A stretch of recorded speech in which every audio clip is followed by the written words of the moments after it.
क्या आप भी हमेशा दूसरों की बातों पर या फिर दूसरों पर अपने काम को पूरा होने के लिए निर्भर हो जाते हो और इस कारण से आपके कई बार काम अटक जाते हैं और वो पूरे नहीं हो पाते? आप जैसा सोचते हो, जिस समय पे सोचते हो, वो कभी हो नहीं पाता। भगवान ने जब हमें अपने दो हाथ और पाँव दिए हैं, तो हमें उसका प्रयोग सही तरीके से करना चाहिए। हम क्यों दूसरों पर निर्भर हो जाते हैं? और निर्भर हो जाने की वजह से कई बार हमें कई समस्याओं का सामना करना पड़ता है और हमारे काम भी पूरे नहीं हो पाते। इस बात को पूरी तरीके से समझाने के लिए आज मैं आप सभी को एक कहानी के माध्यम से समझाना चाहूँगी। एक बार एक किसान था।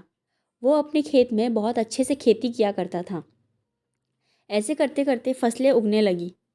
फिर वहीं पर थोड़े दिन में एक चिड़िया आई और उसने वहाँ पे अच्छी जगह देखकर वहीं खेतों के आसपास ही अपना घोंसला बना लिया। घोंसला बनाने के बाद कुछ दिनों में चिड़िया ने वहाँ पर अंडे दिए और उस अंडों में से कुछ दिनों बाद प्यारे प्यारे से चूजे निकले।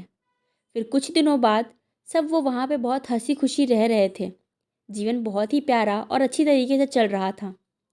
लेकिन कुछ दिनों बाद एक बार किसान वहाँ पर आता है और अपने बेटे को लेकर आता है और उनसे बात करता है कि इसे फसल काटना है, और यह कहकर फसलों को अच्छी तरीके से उसका निरीक्षण करके वहाँ से चला जाता है।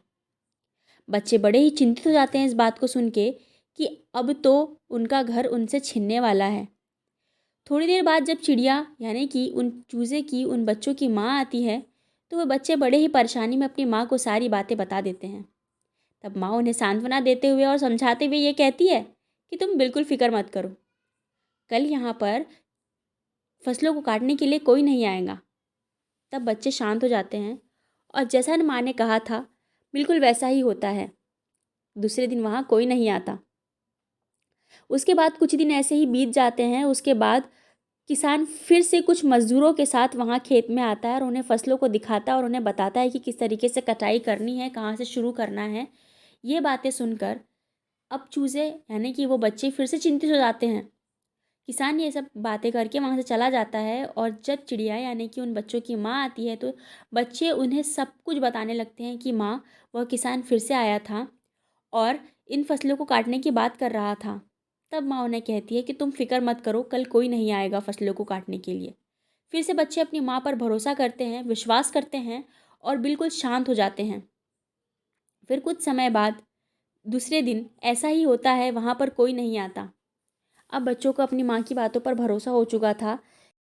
अब दूसरे दिन किसान फिर से खेतों में आता है और अब वो इस बार बहुत ही ज़्यादा गुस्से में होता है और कहता है कि अब कल आकर मुझे इन फसलों को पूरी तरीके से काटना होगा, और ये कहकर वो वहाँ से चला जाता है। इस बार बच्चों ने बिल्कुल भी फिक्र नहीं की और माता के आने पर यानी कि चिड़िया के आने पर उन्होंने सारी बातें बता दी। माता, आज किसान किसान फिर से आया था और वो इस फसलों को काटने की बात कर रहा था, लेकिन हम बिल्कुल भी चिंतित नहीं हैं क्योंकि कल हमें पता है कि कोई नहीं आएगा हर बार की तरह। लेकिन इस बार चिड़िया थोड़ी चिंतित थी और वो कहती है कि नहीं, कल किसान यहाँ पर ज़रूर आएगा।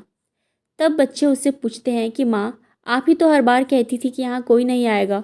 ऐसे तो किसान कितनी बार कह के गया है, लेकिन वो वहाँ पे कोई नहीं आता है, तो इस बार भी कोई नहीं आएगा। तब चिड़िया उन बच्चों को समझाते हुए ये कहती है कि हर बार और इस बार में फ़र्क है, क्योंकि हर बार किसान पहले अपने बच्चों पर निर्भर था, उसके बाद वो मज़दूरों पर निर्भर था, लेकिन अब वो किसी पर निर्भर नहीं है, वो स्वयं करने जा रहा है।